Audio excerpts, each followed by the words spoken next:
Mais uma vez eu saúdo a todos com a paz do Senhor. Que coisa maravilhosa estarmos aqui nesta tarde, onde já sentimos a presença do Senhor através das orações, das palavras, dos louvores, este louvor que foi entoado agora, que exalta, engrandece, magnifica o nome que é sobre todo nome, que é o nome de Jesus. E nós começamos a sentir a sua presença, porque é impossível clamar, falar, adorá-lo e ele não se fazer presente.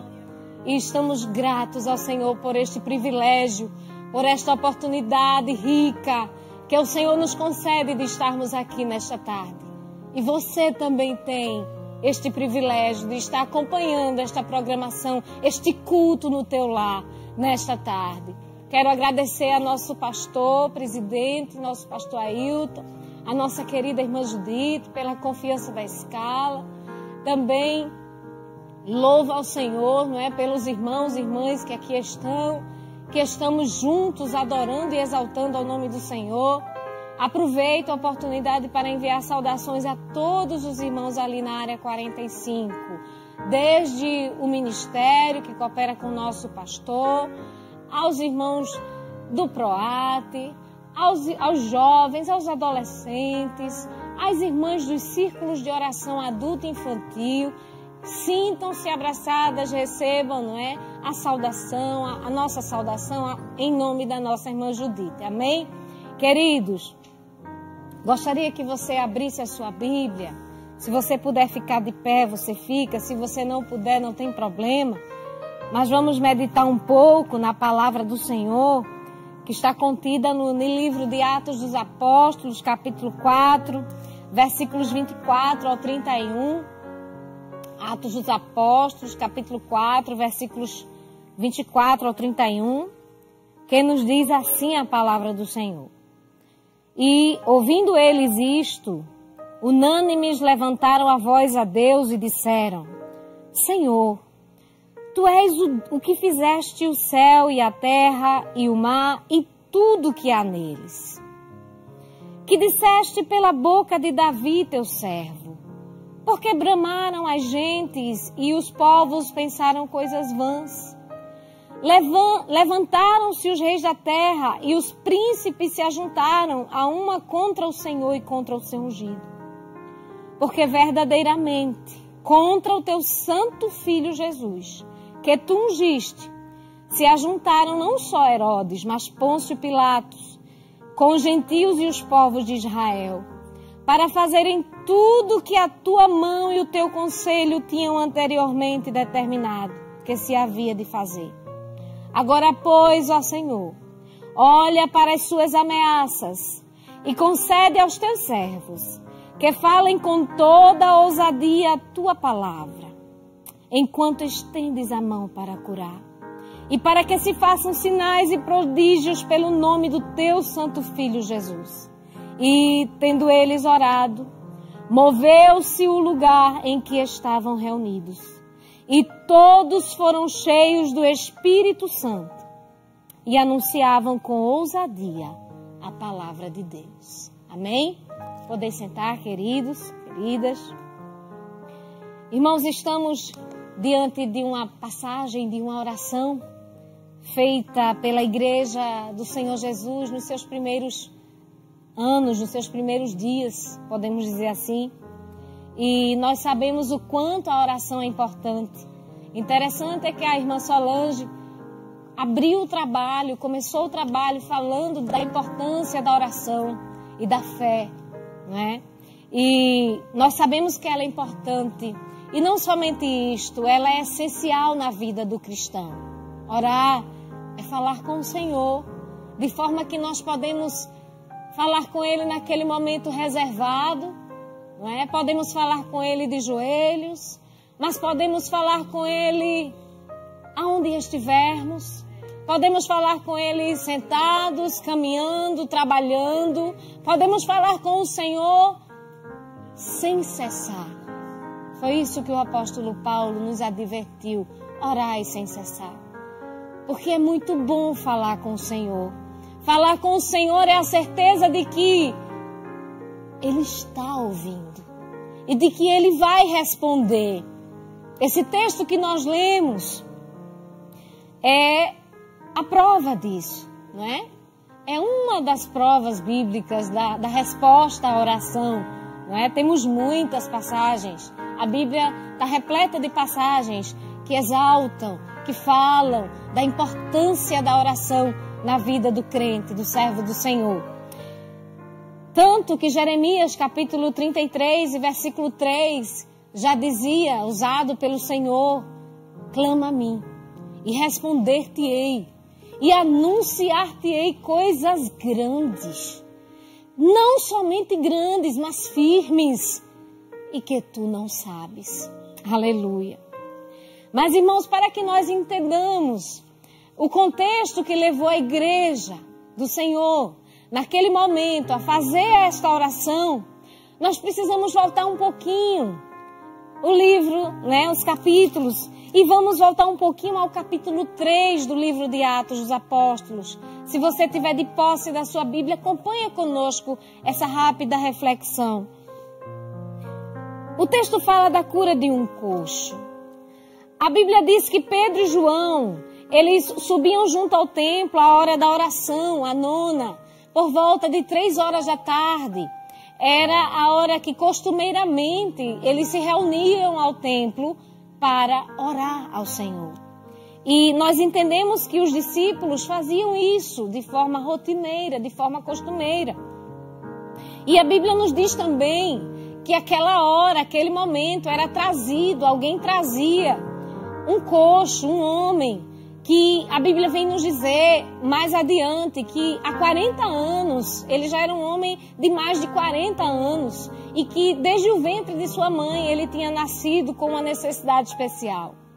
Ele era coxo e a Bíblia diz que todos os dias alguém o colocava ali à porta do templo para mendigar, para pedir esmolas.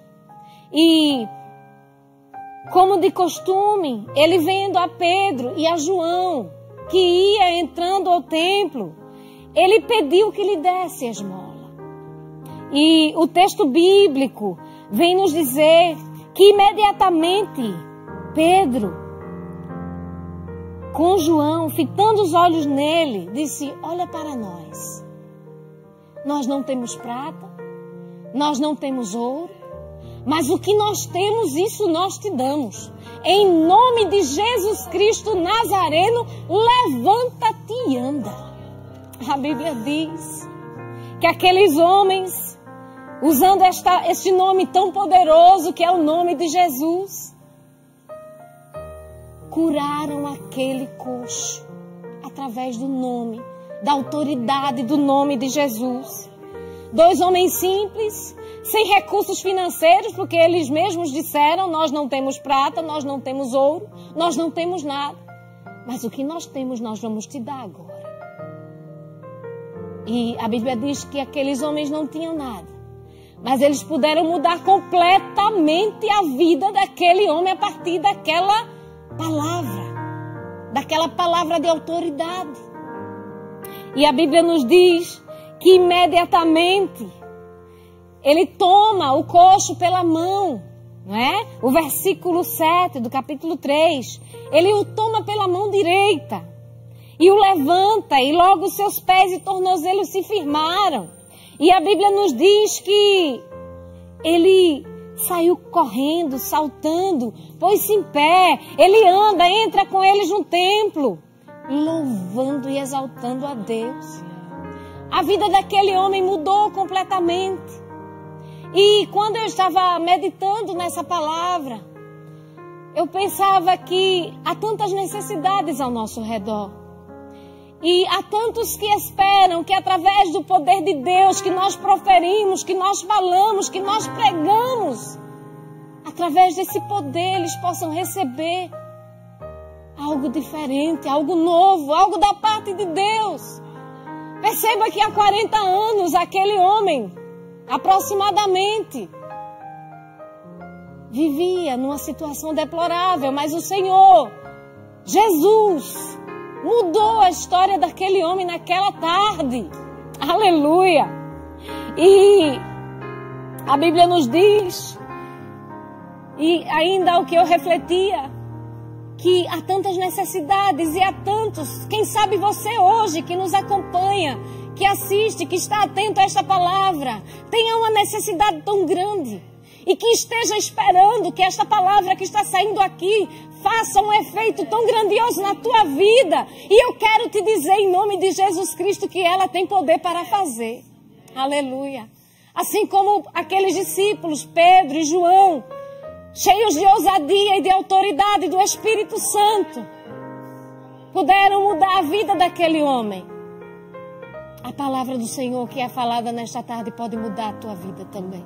Não importa qual seja a tua necessidade, mas importa é que o reino do Senhor chega a ti pelo poder da palavra que é falada nesta tarde.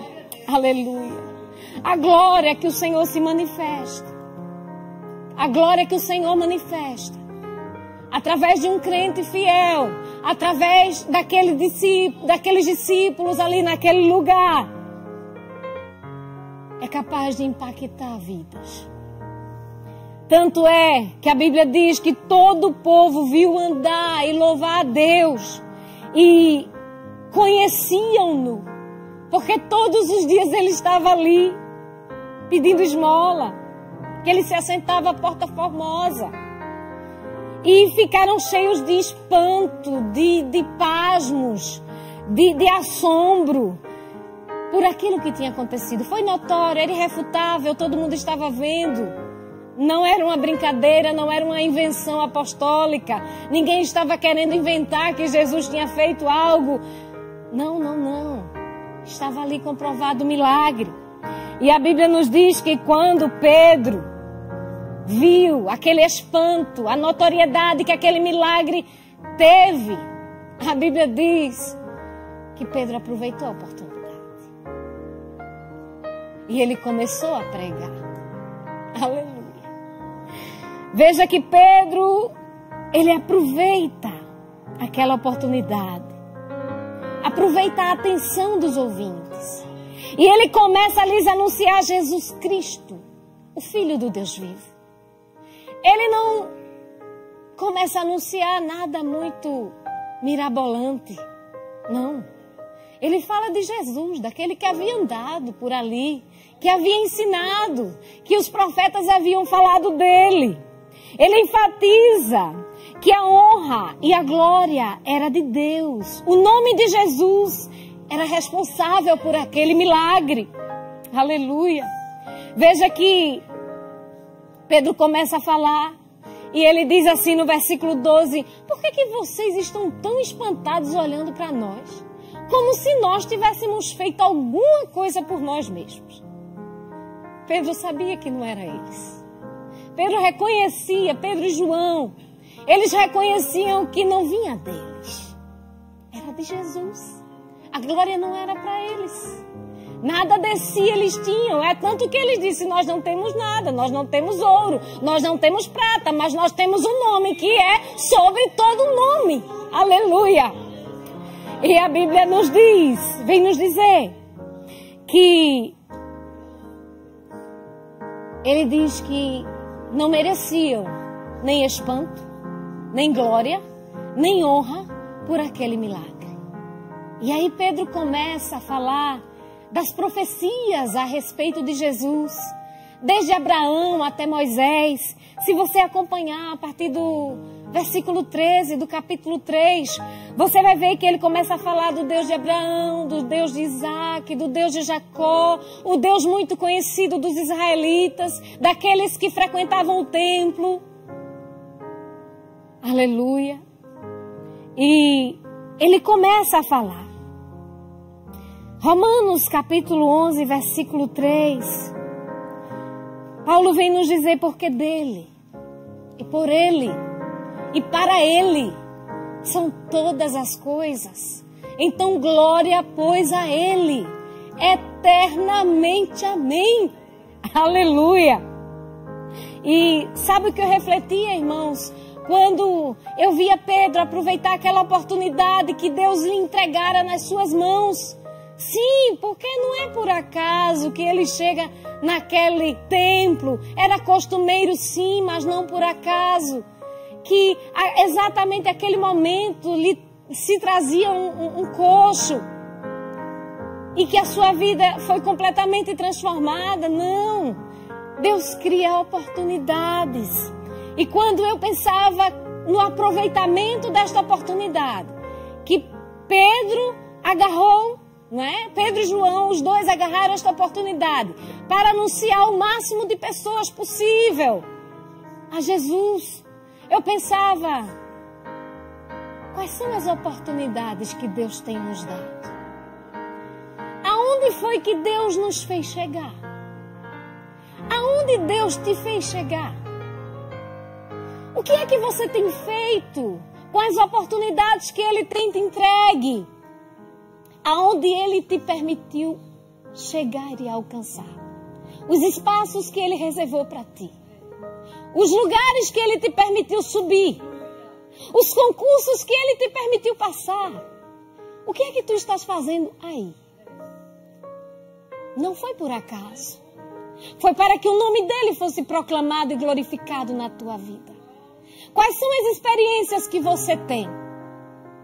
É preciso que você fale dele. É preciso que você fale disso. Aproveita a oportunidade que Jesus te dá. Que Jesus nos dá. E a Bíblia nos vem dizer que é falado os fundamentos proféticos desde Abraão até Moisés. Ele explica no versículo 16 que foi pela fé no nome de Jesus que aquele homem recebeu aquele milagre. E ao passo que Pedro convoca a todos ao arrependimento. E isso está no versículo 19. Ele diz: arrependei-vos, pois, e convertei-vos, para que sejam apagados os vossos pecados, e venham assim os tempos do refrigério na presença do Senhor. Aleluia. E antes de convocar o arrependimento, tem uma expressão que Pedro fala no versículo 17, gostaria de retornar. Ele diz assim: agora, irmãos, quando ele começa a falar de tudo que havia acontecido e do que haviam feito com Jesus, mesmo ele sendo prometido, desde o período de Abraão, Isaac, Jacó, Moisés, todos os profetas, e mesmo assim não compreenderam. Pedro diz: eu sei, irmãos, naquela mensagem, que vocês fizeram o que fizeram porque não compreenderam quem ele era. Foi por ignorância que vocês e as autoridades não deram ouvidos a Jesus. E eu penso que há tantos, até nesta tarde, que agem assim. Quem sabe você faça coisas difíceis, coisas terríveis. Quem sabe você tenha feito coisas tão absurdas. Mas, com base no que Pedro disse, aqueles irmãos, eu te digo nesta tarde, Jesus sabe que é porque você não compreende.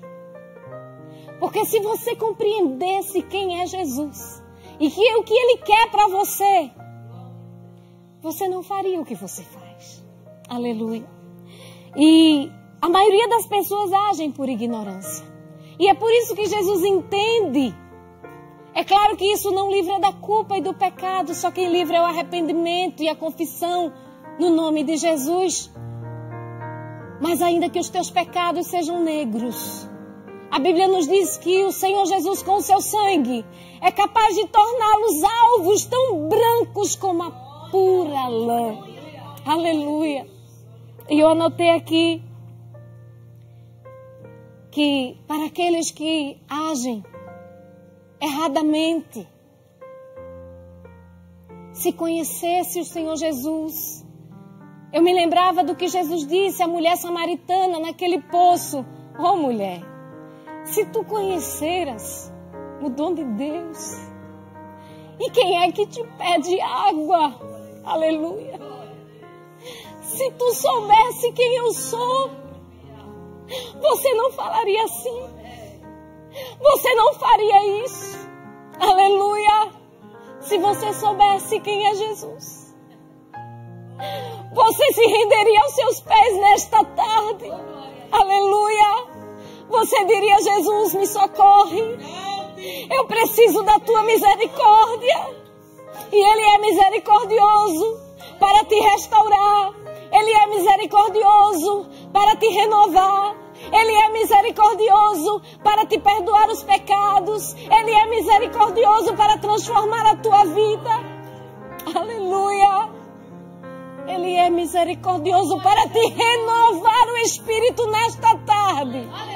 Aleluia. Você que está fraco, você que está caído, você que não tem forças. Quem sabe fez alguma coisa que te deixou assim. Mas Jesus é poderoso para mudar a tua história nesta tarde. Mas vamos adiantar.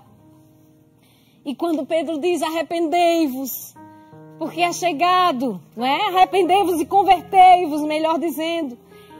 Ele termina dizendo que o arrependimento produz refrigério. O arrependimento produz paz. O arrependimento produz libertação. Aleluia. E só é possível se aproximar de Jesus por meio do arrependimento. Só é possível fazer parte da família de Deus se houver arrependimento. Aleluia. Um dia Jesus disse, Mateus capítulo 11, versículo 28, venham a mim, vós que estáis cansados e sobrecarregados, e eu vos aliviarei. A irmã falou que quem sabe você esteja cansado. Mas nesta tarde Jesus tem alívio para você. Vai a Ele.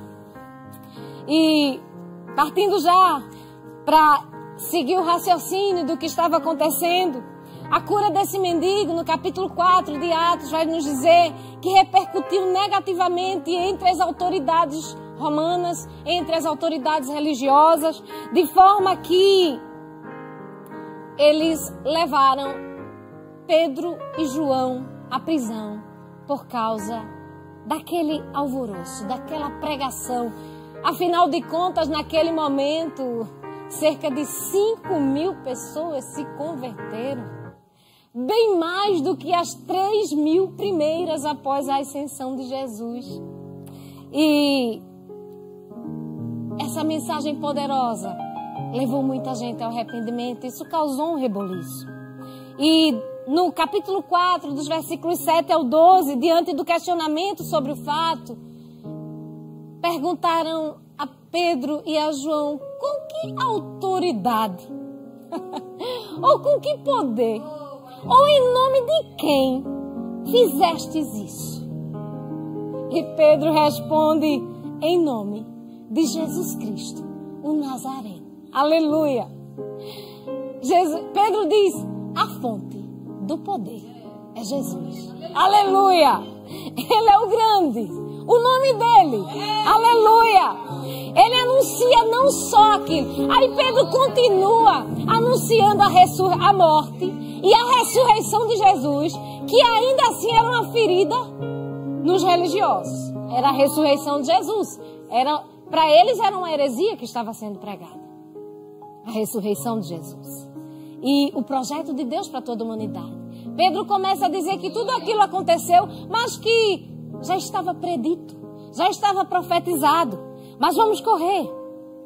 A mensagem se torna ainda mais intensa. E eu acho tremendo quando o texto chega nessa parte. É no versículo 12 do capítulo 4. Depois de ele falar ousadamente aquelas autoridades, Pedro chega, continua e diz, porque em nenhum outro nome há salvação, porque debaixo do céu nenhum outro nome há dado entre os homens pelo qual devamos ser salvos. Aleluia. Pedro começa a dizer, não foi no nome de Jesus. O único nome que pode todas as coisas. Porque em nenhum outro há salvação. Porque também debaixo dos céus, aleluia, nenhum outro nome há dado entre os homens. E sabe, queridos, quando eu meditava nessa palavra, me veio fortemente algo na mente. E eu quero compartilhar com vocês. Já estamos caminhando para o final. Sabe aquela porta que Deus abriu? Escuta, Aquela porta que Deus abriu para você entrar, em que você entrou por ela, por uma oportunidade que Deus te deu. E você começou a ter novos conhecimentos. E você começou a galgar e aprender através de novos ensinos, vislumbrou novas ideias, novos pensadores, novos métodos, novas técnicas, notáveis nomes, homens que estão registrados seus nomes na história, pessoas que contribuíram para muitos benefícios sociais, sabe? Esses nomes que você talvez tenha se encantado com eles, as ideologias que alguém te mostrou tão bonitas e perfeitas. E quem sabe isso até enfraqueceu a tua convicção, a tua simples fé. Você achou aquilo tão grande para a sua fé, tão simples. Oh, aleluia. Eu sei que Jesus está falando contigo. Aleluia.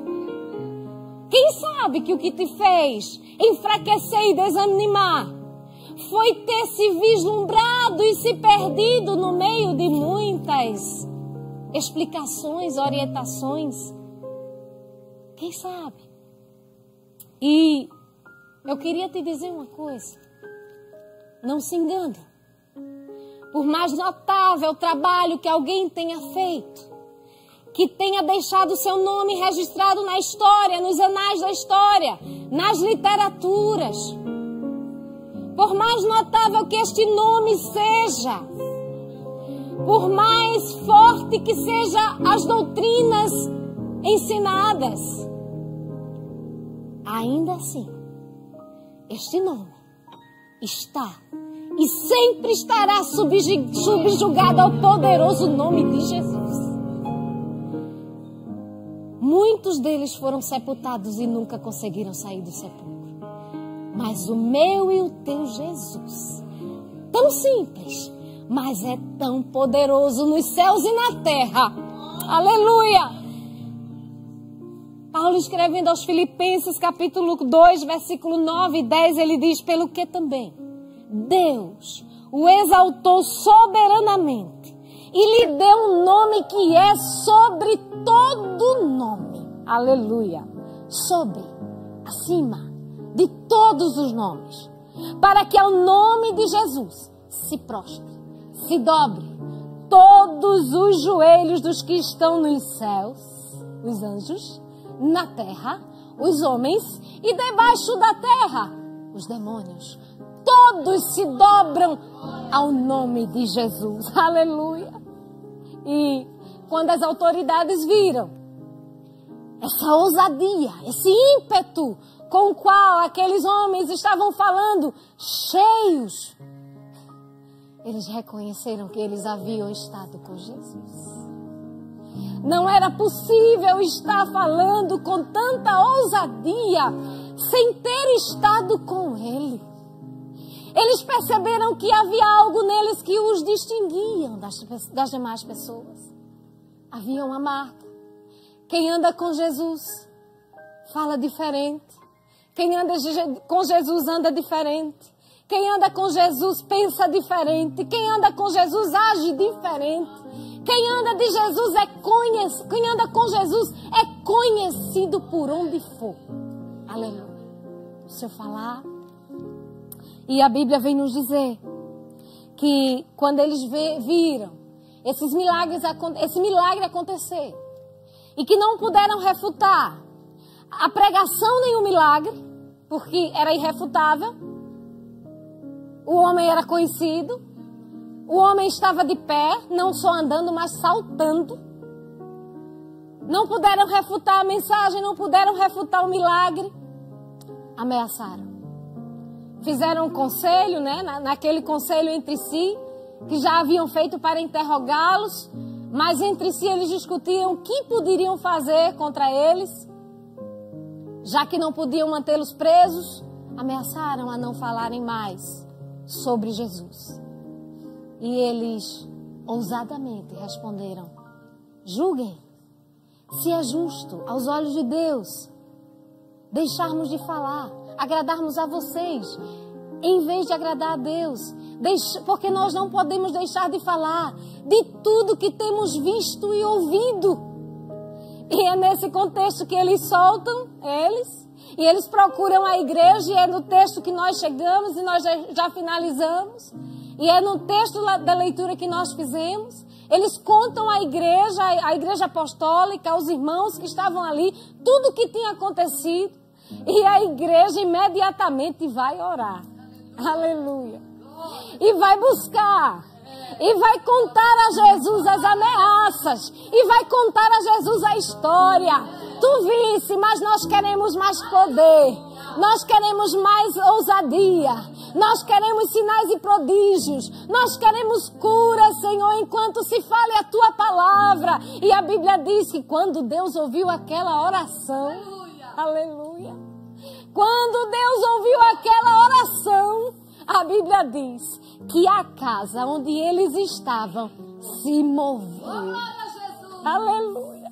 Aconteceu um terremoto só naquele lugar. Aleluia. Porque ele ouve a oração. Aleluia. Aleluia. Porque ele te ouve.